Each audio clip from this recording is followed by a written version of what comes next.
ሀበሻ ባይ ኔቸር ስትበልጡት ደስ የሚለው በእድሜ ብቻ መደበቅ ነው። መደበቅ ለማሳካት የህይወትን መንገድ ስንፈ ሰላም ሰላም ኢትዮጵያውያን እና በመላው ዓለም የምትገኙ ኢትዮጵያውያን ባላችሁበት ሰላማችሁ ይብዛ። ንጉሴ ነኝ ከስካይ ቲዩብ። እንደተለመደው እንግዲህ ዛሬ አዲስ ርዕሰ ጉዳይ ይዤላችሁ መጥቻለሁ። ቆይታ እናደርጋለን። መልካም ቆይታ እንዲሆንላችሁ በግሌ እመኝላችኋለሁ። ከዛ በፊት ግን እስኪ ሰብስክራይብ አድርጋችኋል? ፕሊዝ ሰብስክራይብ እንድታደርጉ ግን በታላቅ አክብሮት መጀመሪያ ነው የምጠይቃችሁ። ምክንያቱም የእናንተ ላይክ እና ሼር ሰብስክራይብ ለእኔ በቀጣይነት ስለሚደግፈኝ ነው። የእውነት ታውቃላችሁ። ያው ሰብስክራይብ ሳታደርጉ ፕሮግራሙን እንዳትጀምሩት። እሺ ዛሬ ቆንጆ ርዕሰ ጉዳይ ነው ይዤላችሁ የመጣሁት። ምንድነው ቆይታ የምናደርግበት ርዕሰ ጉዳይ መደበቅ ነው። ደስ ይላል ቃሉ ራሱ ማለት ነውና መደበቅ የሚለው ነገር በምን አንግል ነው ዛሬ እኔ ያነሳሁት። ስለዚህ ከኔ ጋር በምታደርጓቸው ደቂቃ ቆይታዎች በዚህ አንግል ልክ እንድታዩት እንድትረዱኝ ፈልጋለሁ። መደበቅ ምንድነው? የህይወትን መንገድ ስንፈልግ ማሳካት የምንፈልጋቸው ነገሮች ፕላን ያደረግናቸው ነገሮች ለማሳካት መደበቅ መቻል አለብን። ይሄ መተግበር ያለበት ነገር። ምክንያቱም ሀበሻ ባይ ኔቸር ስትበልጡት ደስ የሚለው በእድሜ ብቻ። ይሄ ግልጽ ነው። ስለዚህ ተደብቃችሁ ማሳካት የምትፈልጉትን ነገር ማድረግ የምትፈልጉትን ነገር ፕላን ያደርጋችሁትን ነገር ለማድረግ ተደብቃችሁ መቀየር መቻል አለባችሁ። ከምንድን ነው የምትደበቁት?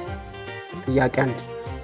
ሰው በድላችሁ አይደለም የምትደበቁት፣ ኦርቺት አድርጋችሁ አይደለም የምትደበቁት፣ የሆነ ኔጌቲቭ ነገር በሰዎች ላይ አድርጋችሁ አይደለም የምትደበቁት የምትፈልጉትን ህይወት ለመገንባት የሚያሰናዳላችሁን ድልድይ ሌብል ለማድረግ። እንዴት ነው የምንደበቀው?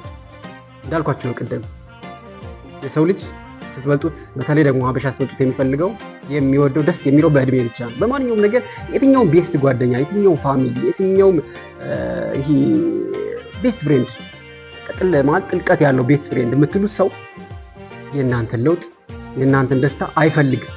ይሄ ግልጽ ነው። ሊሸውዳችሁ ይችላል። ያላንተ ሴትና ወንድ የሆነ ነገር ጀምረው ያላንተ ህይወት የለኝም ያላንቺ ምናምን የሚሉት ነገር አለ። ያ ሁሉ ፌክ ነው፣ በጣም ፌክ ማለት ነው። ምክንያቱም የእናንተን ደስታ ማየት የሚፈልገው ሜቢ ምናልባት ብለን ልናነሳ የምንችለው የስጋ ዘመድ የምትሉት ሰው የእናንተን ደስታ ማየት ሊያስደስተው ይችላል። ከዛ ውጭ ያለው ግን ኢንቫይሮንመንት ላይ የገነባችሁት ጓደኛ፣ ስራ ቦታ ላይ ሰርቫንት ላይ የምትዋውቋቸው ጓደኞች፣ ሁሉም ሰው የእናንተን ደስታ ማየት የእናንተ መለወጥ እሱን ስትበልጡት ማየት አይፈልግም። ስለዚህ ከነዚህ ነገሮች ሁሉ ራሳችሁን ደብቃችሁ ፕላን ብላችሁ ላዘጋጃችሁት ነገር መቀየር መቻል አለባችሁ። የእናንተን አሸናፊነት ማሳየት መቻል ያለባችሁ ውጤት አስመዝግባችሁ። ውጤታችሁ እናንተን ሊገልጻችሁ የሚገባው እንጂ የእናንተ ሽንፈት እናንተን ሊገልጻችሁ አይገባም። ስለዚህ ለምታልሙት ለምታሳኩት ነገር ተደብቃችሁ መቀየር መቻል አለባችሁ። ሜቢ ስትደበቁ እኮ ሶሻል ላይፍ ፓስ ሊሆንባችሁ ይችላል። የፋሚሊ ሪሌሽን ያለው ቅርበት እንትን ሊሻክር ይችላል።